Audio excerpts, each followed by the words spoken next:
it's PowerPoint. But look at that's Anaheim. Huh? It did like a cool like time lapse. Oh.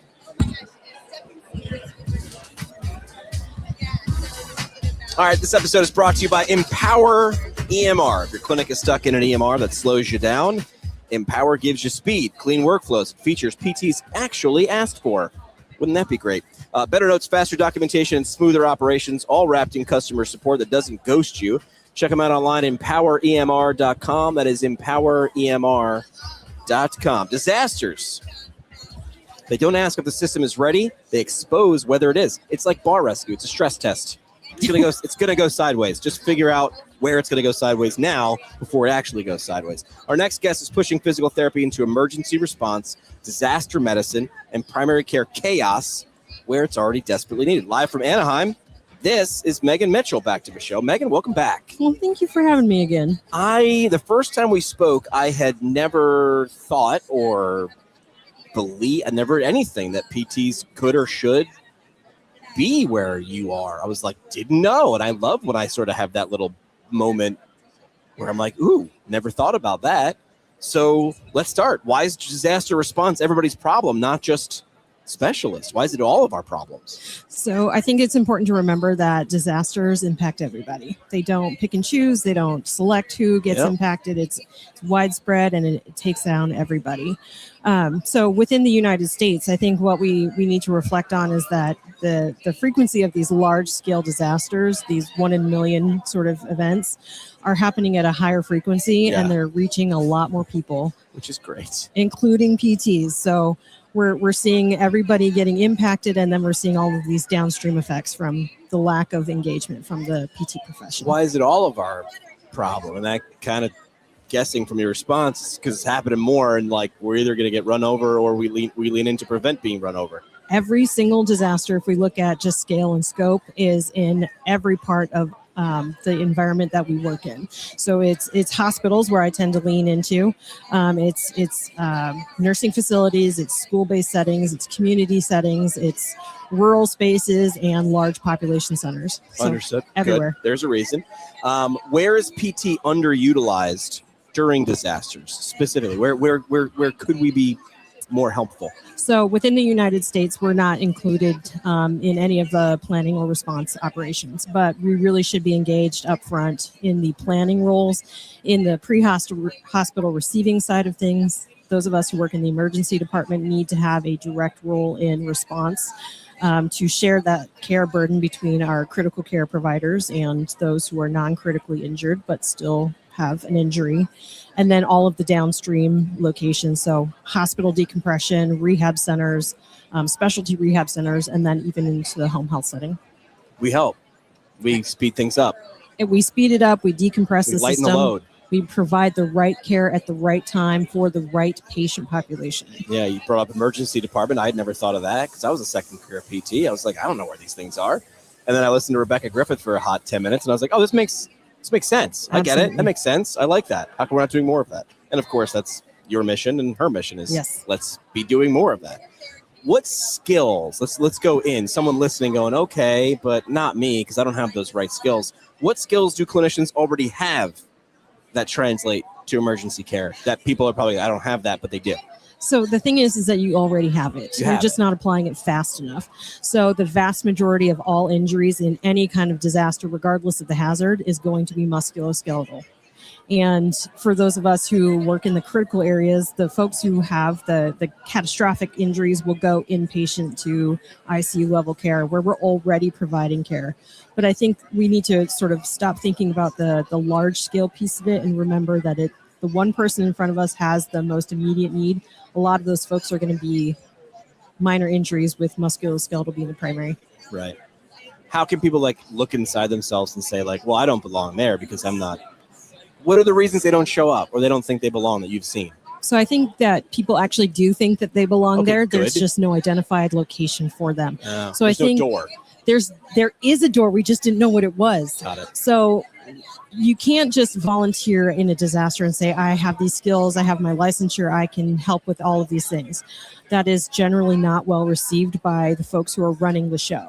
And so you really have to engage ahead of time with organizations like the Medical Reserve Corps, or within the hospital, you have to work on your emergency response team so that people fundamentally understand where your skills are and they can check your licensure ahead of time so that you've been pre-vetted in order to engage. Don't just show up in the middle of the fire and be like, I know how to hold a hose. Be like, my man, you got to show up before that. And yeah, nobody cares in the moment. get out of the way. You're slowing me down. So show before. You got to show up ahead of time. Be part of the team. Yep. Right. Understood. You got to train. You got to speak the same language. Why aren't PTs consistently included in disaster planning?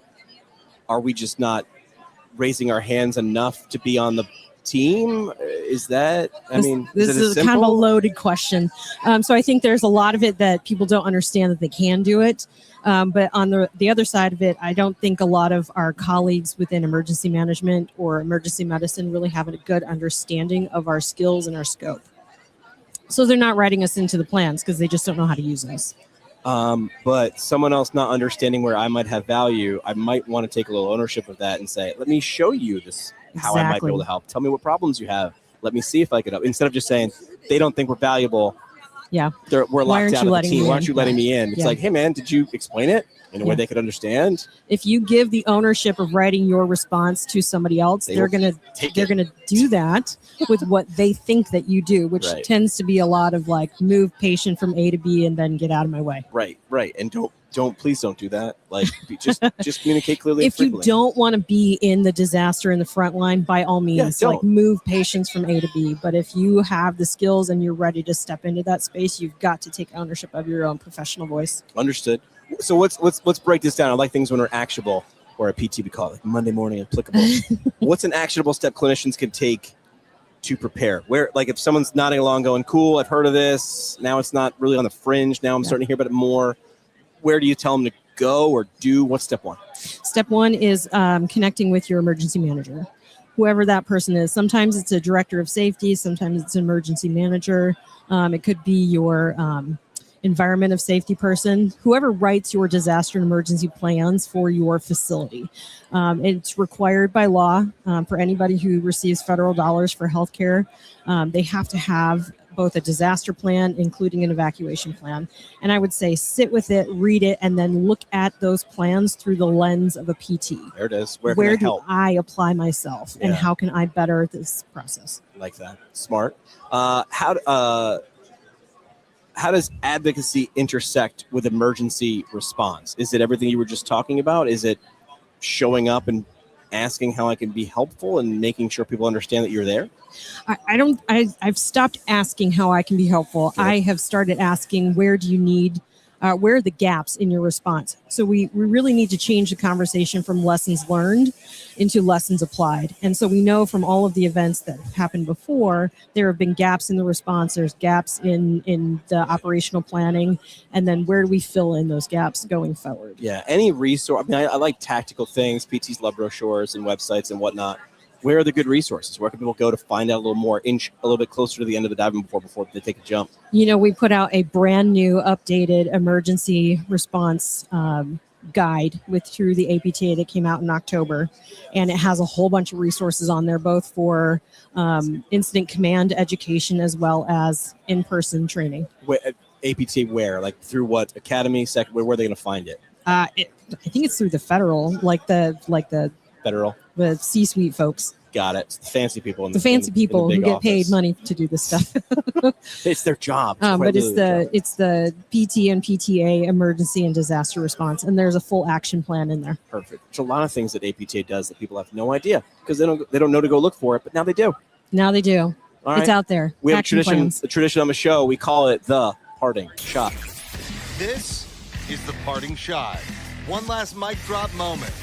No pressure, just your legacy on the line.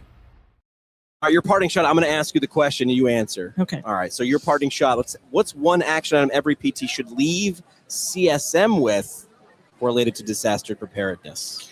Everybody needs to leave CSM understanding that they have a role in disaster response, and preparedness is part of that sequence of events. Yeah, we don't want a disaster to happen in your neighborhood, but that's where disasters happen. Here. They happen in people's neighborhoods. Yeah. If it happens in yours, Boy Scout motto, right? Be prepared. Exactly. Megan, where can people connect with you? So you can reach me through my university website. It's through megan.mitchell@cuanschutz.edu. It's through University of Colorado. Love it.